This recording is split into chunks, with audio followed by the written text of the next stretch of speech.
Hello everyone, tonight we awaken within a world so ancient, so silent and so distant that even our thoughts seem to walk barefoot. For a few hours, you will be a servant in the palace of a pharaoh, not a hero, not a nobleman, but one who observes, who listens, who feels every vibration at the court with the sensitivity of someone who cannot make mistakes. We will touch objects that are not ours, smell perfumes that do not belong to us, and discover, in the midst of it all, the poetry of being invisible. Imagine the smell of fresh clay before sunrise, the sound of Nile birds beginning their discreet chorus, and the cool touch of polished stone, still damp from the early morning dew. Today, we will sleep as if we were someone who never dreamed of being remembered. A body among many, a name that was not engraved on golden papyrus, but that breathed, feared, smiled in secret, and lived an entire night under the roof of the gods. If this story brings you any peace, well, there are plenty more in store here. So before you get comfortable, take a moment to like the video and subscribe, but only if you really like what I do here. And if you want, write in the comments where you are and what time of night it is there. It's always beautiful to see how history connects us, even from afar.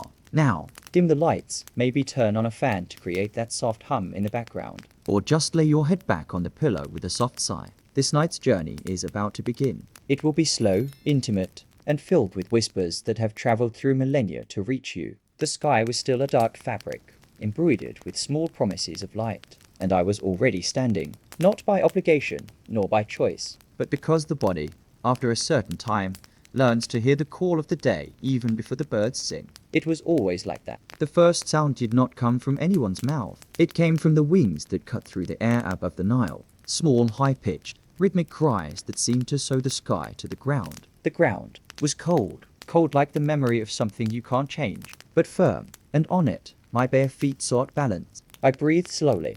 The air carried the smell of barley boiling in pots that no one had yet seen. It was a thick, damp aroma that rose through my nostrils like a whisper of forgotten childhood. The water had already been brought in late the night before. I touched it with my hands and felt the dew mixed in. A small basin, a folded piece of linen, and the silence. With slow movements, I wet the cloth and passed it over my skin. It was almost a ritual. The cold linen on my neck, on my wrist, behind my ear. Waking up was like coming back from a world where you never had a name. No one spoke. The silence was not a punishment. It was a refuge. Every breath was a restrained dance between those who, like me, served the palace. The looks exchanged said more than words. And in that brief moment, before the corridors filled with orders and hurried footsteps, there was a beauty there, almost sacred. I dressed in what was given to me, a simple cloth, colorless but clean. And yet, as I put it on, I felt that it carried a certain pride, not because of the fabric, but because of the repetition,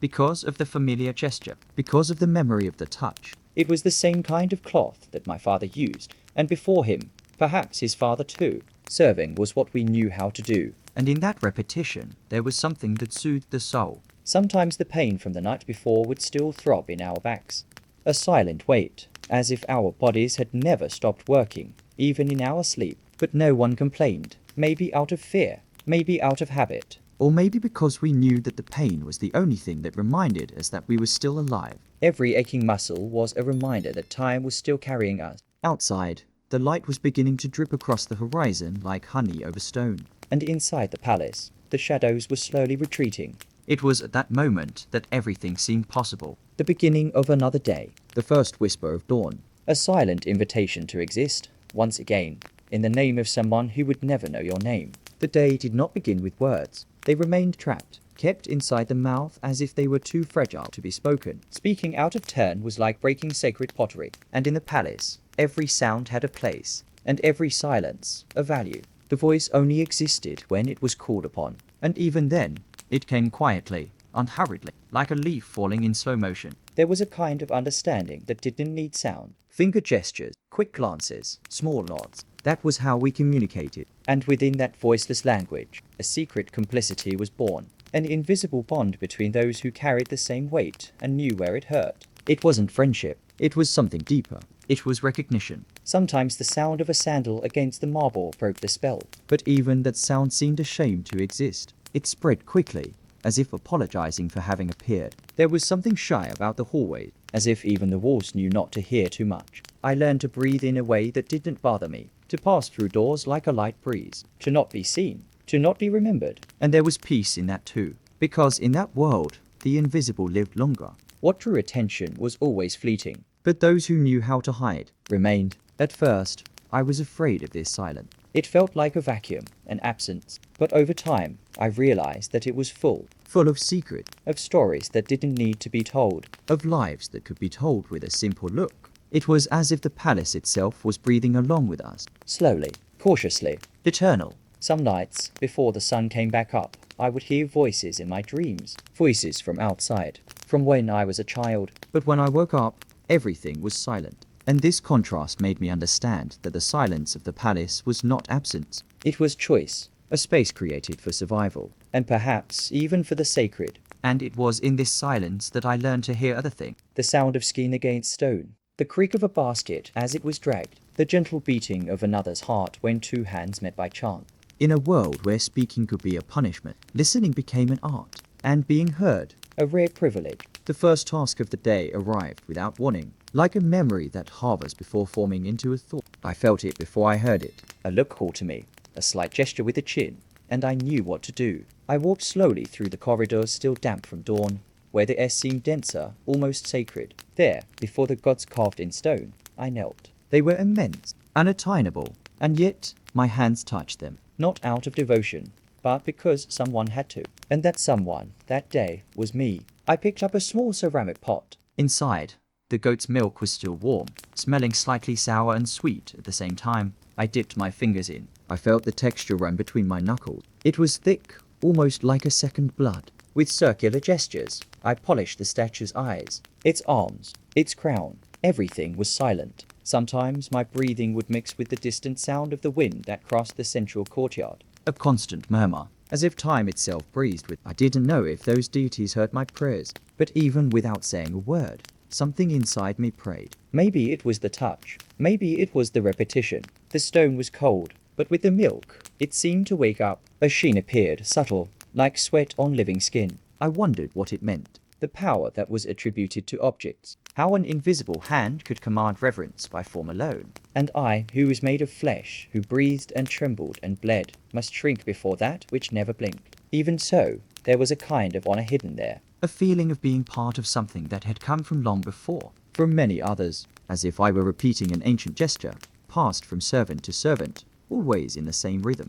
And even if no one remembered who I was, that moment would exist, even if only in the memory of the stone. My hands, even though they were dirty, knew how to pray. They knew the rhythm, the delicacy. They knew where not to touch. They knew when to stop. It was a knowledge that did not come from the mind. It came from the body, from practice, from listening, from surrender. And in that moment, even kneeling, even tired, I felt something close to peace. When I rose, I left behind a subtle glow, a shy reflection on the god's eyebrows, and I walked on in silence, with the smell of milk still on my fingers, mixed with the morning dust. What I was doing was not glorious, but it was real, and sometimes that was enough. The kitchen was not just a place of preparation. It was a womb, a living space that breathed aromas, crackles, and muffled murmurs. As you crossed its threshold, the heat clung to your skin as if it wanted to become part of your body. There was a dense scent there, of bread baking slowly, of onions browning in silence, of suspended ashes that made your eyes burn before you even opened your mouth. The squeak of the knives against the wooden boards was hypnotic.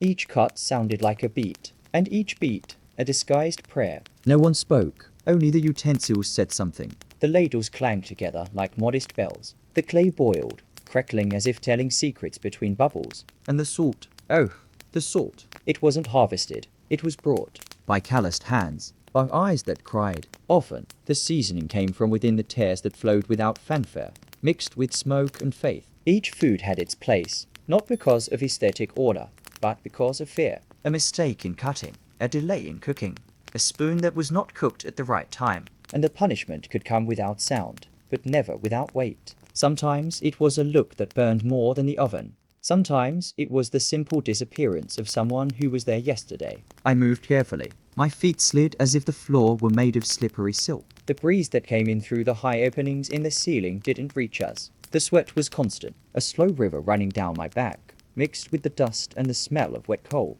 But I liked being there, because in the repetition of the gestures there was a form of prayer, and in the heat, an involuntary memory of my mother's lap. Wine was only served after a curious ritual. Before serving, we left small saucers with drops within reach of the rats. If they didn't come back, we knew something was wrong. It was the ancient way of ensuring the life of those who would drink it, and of preserving our own. Because if the Pharaoh fell, there would be no mercy for anyone. Sometimes I would see the reflection of the fire dancing in the bronze bowls, a soft and silent ballet, and for a moment I would forget who I was. I would become just a being among shadows and smells, a passing link in a chain that fed gods with the taste of men, and men who lived like gods, but never tasted their own destiny. And even when the bread was ready, puffed, golden, with crust that crackled when touched, I didn't eat. I just looked at it. I held it. I offered it, as if it were sacred, because there, everything that passed through our hands was never ours. There were times when the proximity to luxury was almost cruel, not because of the weight of the gold, but because of the lightness with which it seemed to ignore its bearer. I remembered the first times I had touched a real jewel. The delicate chains, the cut stones, the cold, silent glow of the amulets. It wasn't emotion that I felt. It was distance, as if it all shone only to remind me that it would never be mine. My calloused hands knew where to land. They held bracelets as if they were glass eggs. They placed rings on linen cushion. They were hands trained not to desire, because desire, there, was an unspoken crime, something that could be sensed in the air, like humidity before rain. The fabrics were rolled up like parchment, the finest wool, pure linen, dyed in colors that never touched my skin. To drape them over the pharaoh's body required more than precision. It required imagining how it would feel against one's own chest, what it would be like to wear something not just with one's hands, but with silence. Because even this task was done with reverence, I observed the king's body with neutral eyes, not as a man, but as a living statue that I helped to assemble, piece by piece. The ornaments, the garments, the perfume, everything in precise order, as if each detail were a fragment of eternity incarnate. And even though I was just a few inches away, I was centuries away. Sometimes I would close my eyes for a moment, just to imagine, not to wish, just to understand what it would be like. And when I opened them, I was back, with the heat of the metal still in my fingers, and the memory of the touch slowly fading, like a dream barely remembered upon waking. With each piece I placed, I whispered to myself a phrase that no one had ever taught me, but that seemed to come from somewhere ancient. It was as if to say, "This is not for you," and yet there was a beauty in touching the unreachable, in being part of greatness, without ever belonging to it. And in the end, when he was ready, motionless and adorned like a god sculpted in flesh, I would take 2 steps back, and I would become a shadow again, the body that dresses, the gesture that serves, the detail that no one notices, but that sustains the entire illusion. There was a different weight when the queen was there, a sharper, more attentive kind of silence, as if the air contracted around her. Her steps were shorter, more careful, the ground seemed slipperier, and her eyes could make time stand still. I never looked directly at her, not out of fear, not out of reverence, but out of instinct, like someone looking away from the sun. He knew that a stumble in front of him was not just a mistake. It was almost an offense. Her presence demanded something that could not be learned, only absorbed, a kind of tense calm, a delicacy without vanity, a way of existing that avoided any unnecessary sound. She walked among us as if floating. The fabric of her robes whispered secrets with every movement. And yet there were moments when we felt her approach before we even saw her. It was a shift in our collective breathing, a deepening silence, a scent of lotus and distance. Our faces remained neutral, not out of coldness, but out of security. Any expression could be read. A raised corner of the lip, an untimely blink, a slight twitch in the corner of the eye. Everything was open to interpretation. And in that world, a misinterpretation cost more than the punishment. It cost the name. A misplaced gesture could be mistaken for desire, and desire there was a condemnation. It didn't matter if it was true or not. It was enough to be perceived. The queen's gaze did not seek confrontation. It examined, it deciphered, and sometimes it sentenced, without saying a word. Yet there was something alluring about her presence, something that provoked effortless, like the beauty of a razor-sharp blade. You knew you shouldn't touch her, but it was hard not to be drawn to her gleam. And so many fell, not out of madness, but because they didn't know where to place their gaze. I learned early on to walk in his presence as if he did not exist, to be light, to be shadow, to be air, and perhaps that was what saved me, because in the Pharaoh's court, danger did not always come from spears. Sometimes it came from the eyes of those who reigned in silence. The moment of the royal bath was not marked by words or bells. It happened when the sun began to soften the palace walls and the light became more golden, almost liquid. The room where the bath took place was hidden, silent, built of smooth stones that exuded a contained heat. Entering it was like crossing the threshold of a temple within a temple. There was a living darkness,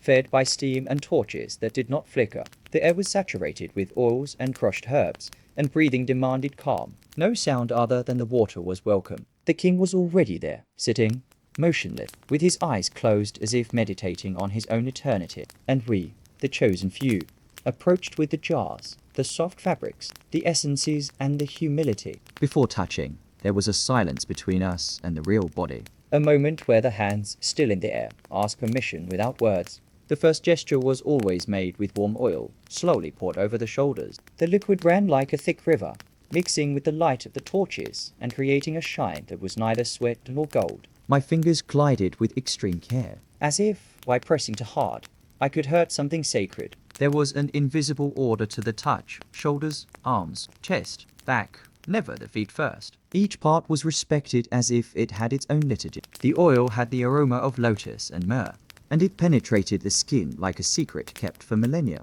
The pharaoh's body was strong, but still. There were muscles, yes, but there was also an old weariness, a weight that not even kings can escape carrying. I noticed the small details, the way his skin reacted to the heat, the way his eyelids moved with contact. It was a human body, although treated as divine, and so each slide of his fingers was like walking on thin ice. I could not make a mistake, and at the same time, I could not show fear. It was a silent dance between the visible and the untouchable. The fear did not come from punishment. It came from the knowledge that a simple touch carried the weight of an ancient promise. Then came the water. It was poured from curved ceramic jugs, decorated with designs that could only be seen when the light passed through them. The water was heated with boiled stones and seasoned with mint leaves. When it fell on the king's skin, it flowed like soft music, a constant sound, like that of a hidden fountain in a night garden. There was something purifying about it, not only in the body, but in the space, as if the steam also cleansed the thoughts. And it was at that moment that I lost myself a little. The warmth of the water on my arms, the scent, his breath, all of this made me forget that I was a servant. For brief seconds, I was just part of an invisible choreography. Drying the pharaoh's body was perhaps the most delicate part. The linen used was lighter than air, and each stroke was like a silent greeting. There was no rush. The skin had to be touched with reverence, as if the towel itself was afraid to be there. The dampness disappeared slowly, and with it, the dust of the day also seemed to disappear, the unspoken words, the heavy thoughts. There was always a moment when the king opened his eyes and looked at us, not to acknowledge us, but as if checking to see if the world was still in place. And after that, we would step back, one step, two, always at the same pace, as if distance was also part of the ritual. I would leave with my body damp, my face red from the heat, and my senses intoxicated by so many aromas. My fingers were still dripping with oil, and it was as if that fragrance had been haunting me for hours. Sometimes it would soak into my clothes.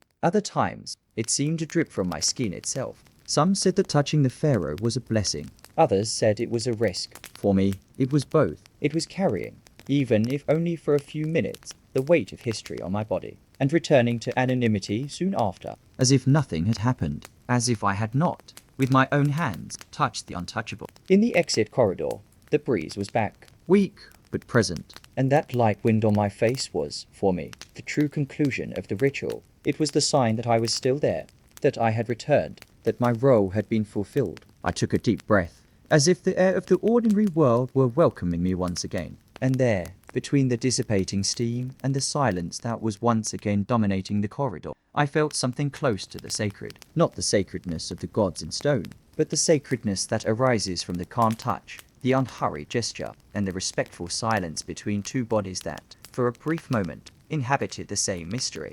After the royal bath, I walked through long corridors where time seemed to stretch out as well. My feet touched the floor delicately, but the sound was muffled, as if the marble preferred to keep my footsteps to itself. Then I entered the great hall of columns, a space so vast that even the light seemed to be lost before touching the ceiling. And it was there, between the stone and the shadow, that the wind arrived. It didn't come in gusts. It didn't announce its presence. It slipped through the cracks, touched the skin like a light thought, and disappeared. The wind that blew through that hall was no ordinary wind. It carried the scent of the desert, mixed with the freshness of something ancient. It passed through the tall columns as if reading their grooves, their inscription, their scars. Each column seemed to tell a story just by the way the wind touched it. And when that wind found me, I stopped, not out of duty, but out of necessity. Because there was something in that touch that reminded me of who I was, or maybe of who I had been before I was born. Some said the wind was a gift from the gods. Others believed it was the breath of ancestors. For me, it was a pause, a secret interval within the palace routine, a moment in which the body expanded, the sweat dried, the mind fell silent. It wasn't freedom, but it was the closest one could get to it in there. A breath between columns. A truce that didn't need permission. I liked to stand near the third column on the left. I don't know why, but it seemed to be more welcoming. Its shadow was denser. Its base cool. It was where the wind curved and met me more gently. I would close my eyes, tilt my face a little, and let that air pass through me like a fond memory. A childhood scent. A touch of someone who had already left. A prayer that had never been said out loud. Sometimes other servants would pass by too. Some walked quickly, ignoring the invisible present. Others would stop for a second, like me, but then quickly move on. And there were those, a few, who would lean against the columns, take a deep breath, and let the wind do what it wanted. There was no exchange of words between us, but there was recognition. We knew that, in that gesture, there lived a kind of longing. A longing without a name, without time, without a cause. The temple, with its columns and shadows, seemed made for this kind of encounter. A space built not only for gods, but also for breaths, for absences, for silences that do not weigh. And in that environment of stone and echo, the wind became something close to a consolation. As if to say, with its breeze, I have also been here before. And we, the servants, let it pass, without rushing, without demanding, just as if it were another old acquaintance greeting us from afar. And then, when he left, something remained, a coolness under my clothes, a slight shiver on my arms, a sudden desire to continue. I left there feeling lighter, more awake, as if the wind had whispered a small truth to me. And that truth, even though I could never repeat it, stayed with me until the end of the day, until the sun set and silence once again filled every space, including the ones inside. It wasn't always the look that gave us away. Sometimes it was the sound, or the lack thereof. Inside the palace, where everything seemed to glide in silence, small noises carried immense meanings. Some servants' ankles had bells,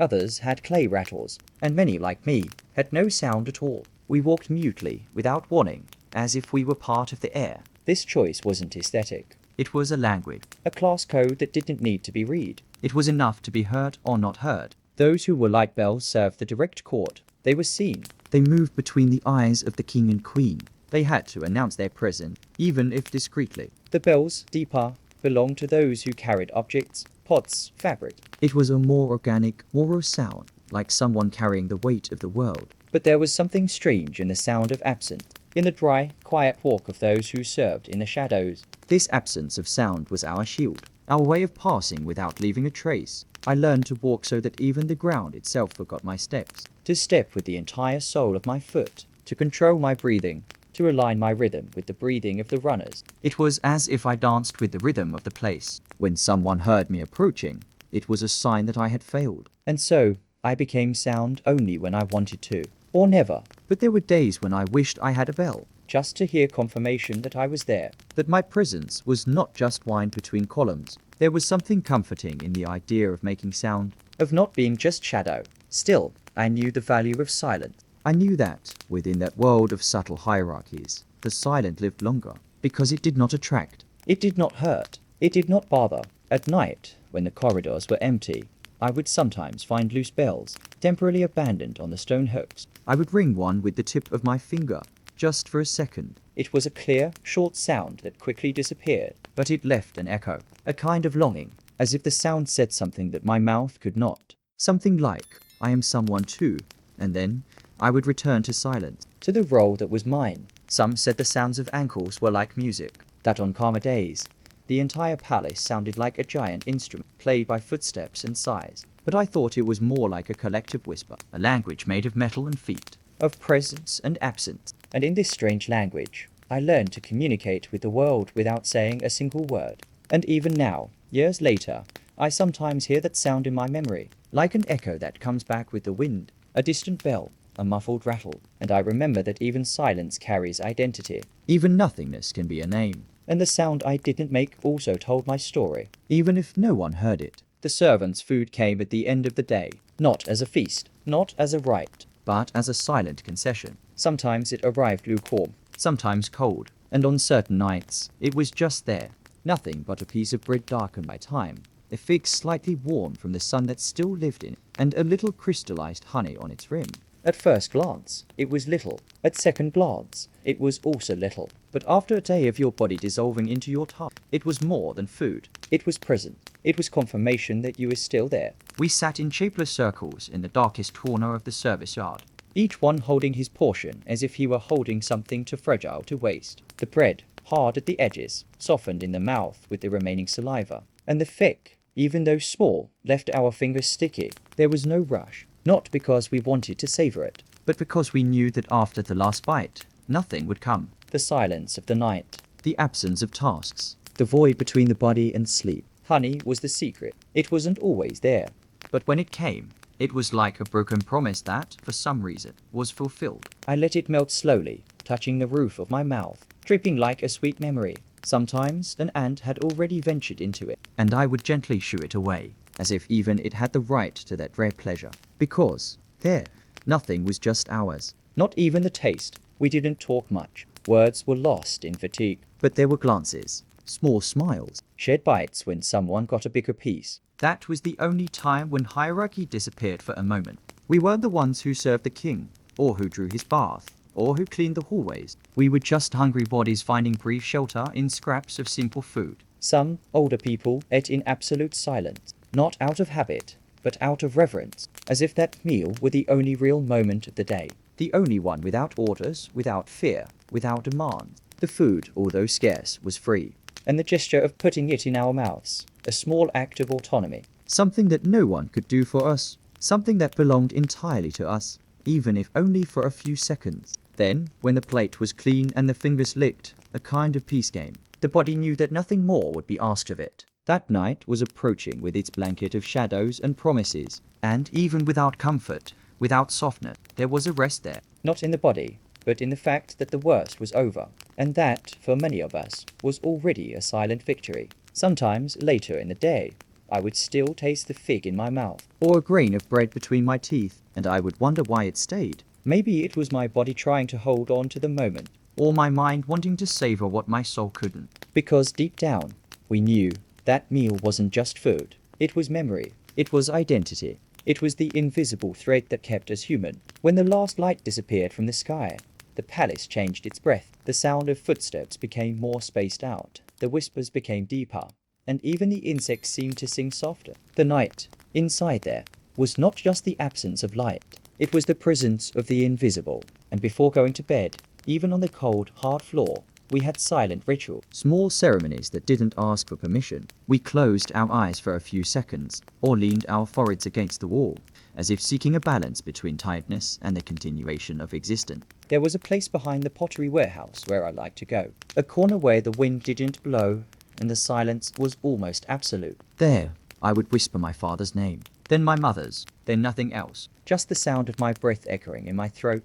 That was how I asked for protection, not from the gods of the palace, but from mine, those who had once walked barefoot on the same dust that now covered my face. It was a short whisper, wordless, but full of weight, and when it was over, I felt less alone. My body no longer hurt. It just dissolved, like a candle that is fading away without realizing it. I would curl up in a corner, with my back against the stone and my knees bent. The ground was hard but familiar. It smelled of dust, dried sweat, and forgotten herbs. And in that contact, there was a kind of reconnection, as if my body was saying, "This is where I end today." There was no blanket, just my own skin trying to warm itself with memories. Some fell asleep with their eyes open. Others whispered words we didn't understand. There were those who cried softly, and there were those who smiled, because of some good memory that visited them without warning. I didn't know which of the two was stronger, the one who slept without dreams, or the one who dreamed without sleeping. But we all shared the same ground, the same night, and the same desire for dawn once more.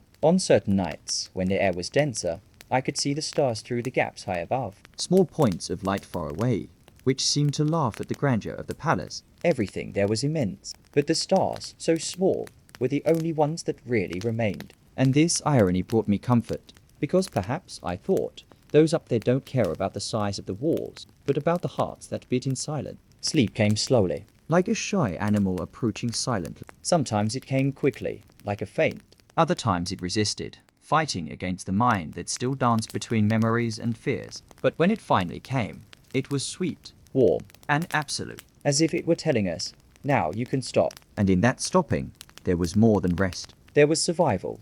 Sleeping, in that world, was an act of resistance, a gesture of faith in the body that endured, in the mind that endured, in the spirit that did not give in to disappearance. And when I closed my eyes, I knew that, even if no one remembered me tomorrow, I would still be there. Because those who sleep in peace, even on the ground, write their presence in the cracks of the stone. And it is in these cracks that memory survives. Not all touches within the palace were the same.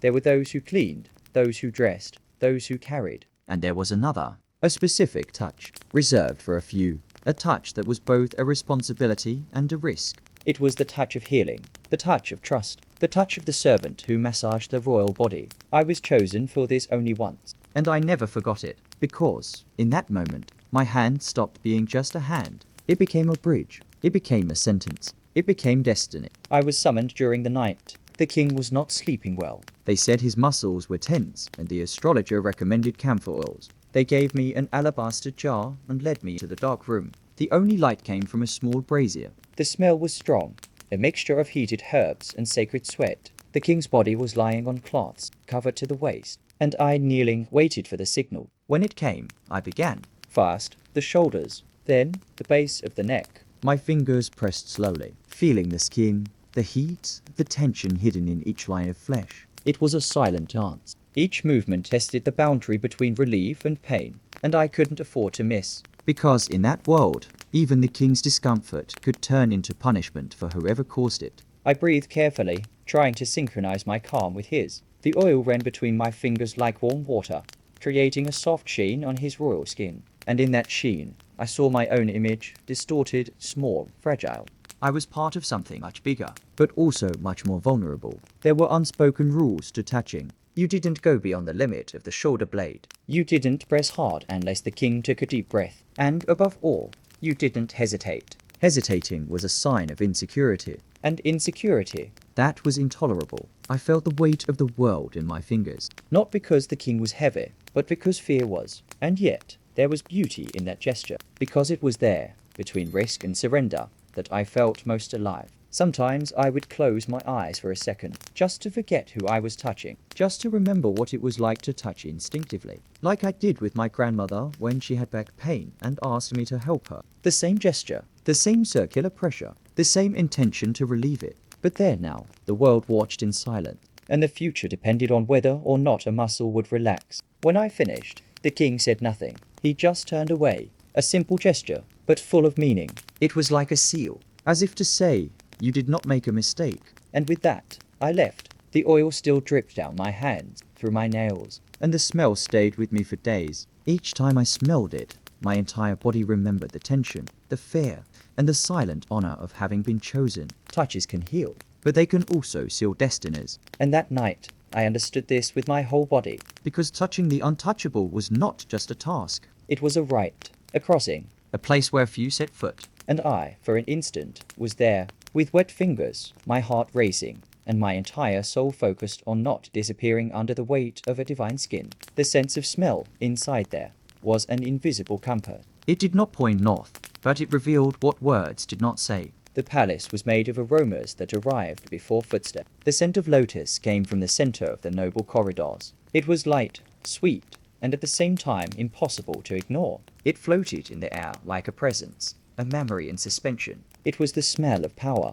of beauty, of that which could not be touched. And for that very reason, it permeated more deeply. As I walked through these hallways, I could feel the scent cling to my clothes. Even for brief moments, it seemed to cling to my skin, and for a second, I could pretend I was part of that world. But as soon as I turned the corner, everything changed. The dust returned, the dryness in the air, the harshness in the back of my throat. It was like walking through a portal between two worlds that coexisted, but never really touched. One smell for those who were seen, and another for those who held the unseen. My eyes often burned, not from tears, but from the fine, almost transparent dust that floated in the less noble wings. It entered through the high windows, brought by the desert wind, and it accumulated on the eyelids, in the nostril, in the lungs. It was as if the whole body was breathing in dusty memories, a constant discomfort that became part of who we were. And perhaps that was why the lotus scent was so striking, because it was an exception. It was a pause in the discomfort. There were days when I would be torn between the two scents, between the lotus and the dust, and I would ask myself which one was truer, the one that showed status, or the one that told the story of the ground, the one that enchanted the senses, or the one that revealed the effort of each step. Perhaps they were both part of the same body, the fragrance and the roughness, the seduction and the weariness, the desire and the reality. A sweet whisper wrapped in dried sweat. I saw other servants feeling this way too. When a new scent appeared, we would look at each other in silent surprise, as if to say, today is a special day, because in that world of repetitions, the smell was a warning. It was a harbinger of a visit, of a ceremony, of a risk, and so our senses remained alert, even when our bodies were exhausted, even when everything told us to stop. The nose, more than the eyes, guided us. It would tell us where we were, who had passed by, what was to come. It was a form of memory, a way of learning without books, without words, just with the air. And in this subtle learning, we saw that smell did not lie. It revealed status, intentions, dangers, and also affections, because even the smell of bread burning in the oven had a place in the heart. And at the end of the day, when I went to bed, I could still feel the scents clinging to my face, a trace of lotus on my wrist, a residue of dust on my tongue. And these traces, so small, told everything I had experienced, more than any visual memory, because the smell, that was what stayed,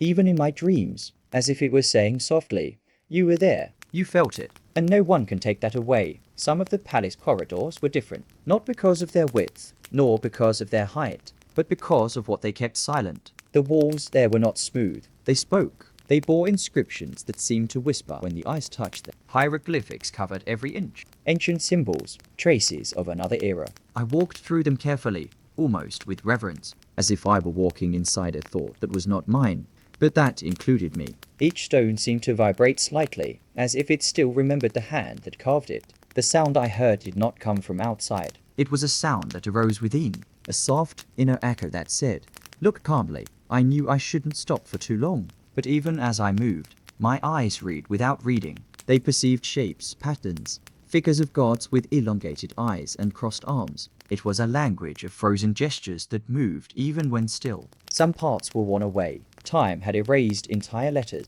and yet it was there that I felt the most life, as if what had disappeared held more truth than what remained. Touching these stones was forbidden, but sometimes with the tip of my finger, I would draw the line of a symbol in the air. A bird, a snake, an eye, and I would feel a slight shiver, as if that gesture connected me to whoever had drawn it, millennia before. No one talked about it. It was like a pact of silence among the servants. We knew that those inscriptions were more than decoration. They were stories, they were warnings, they were memories carved to endure.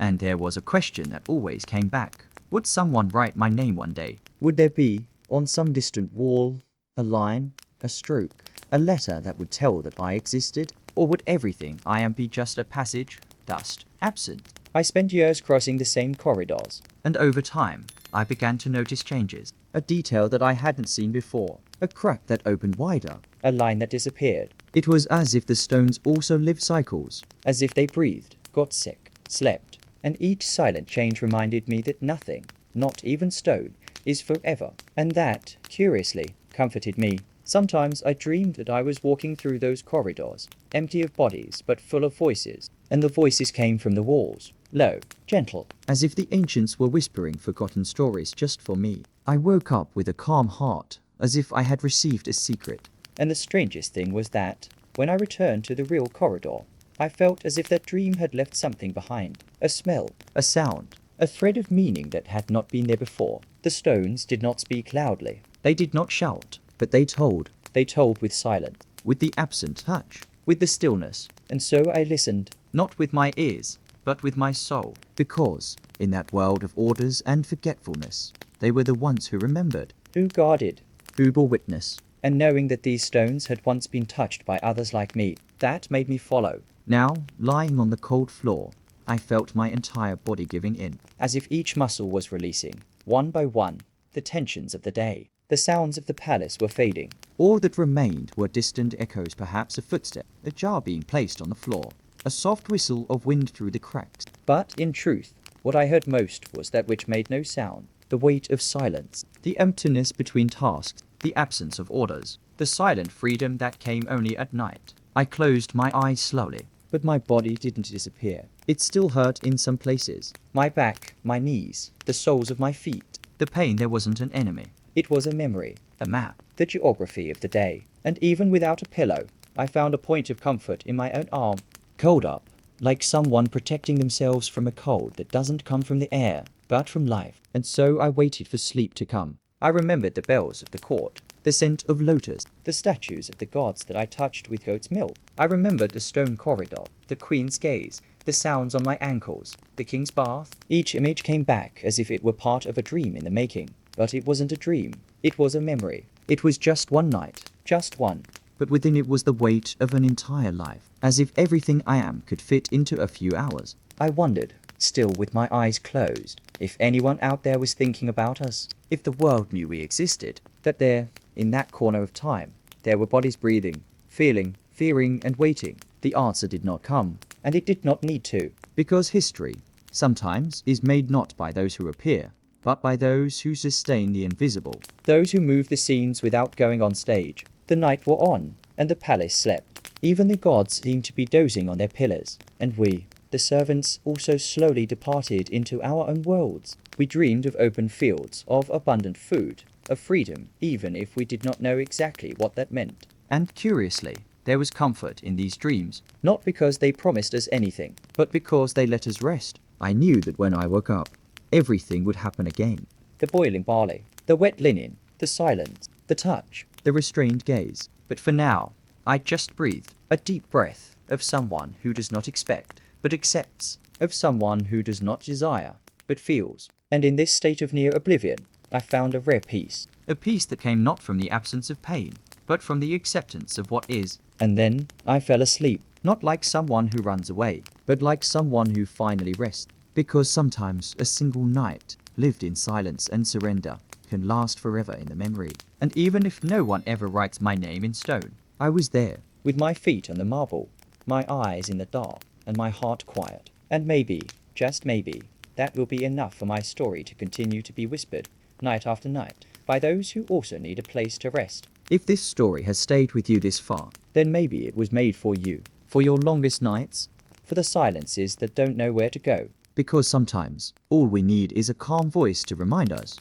you are here, you are breathing, and that is enough. If you want, I will be here again, in another story, in another time, maybe tomorrow night. Because these ancient voices, these forgotten steps, still have a lot to say, even if in whispers. And if, by chance, this night brought you peace, perhaps there are others waiting for you, stories sleeping between the columns of time, ready to wake up only when you want them to. So if you want to continue this slow journey through the past, consider joining me here whenever you need. There are more voices waiting for listening ears, and more silences that, together, we can hear. Write in the comments where you are listening from.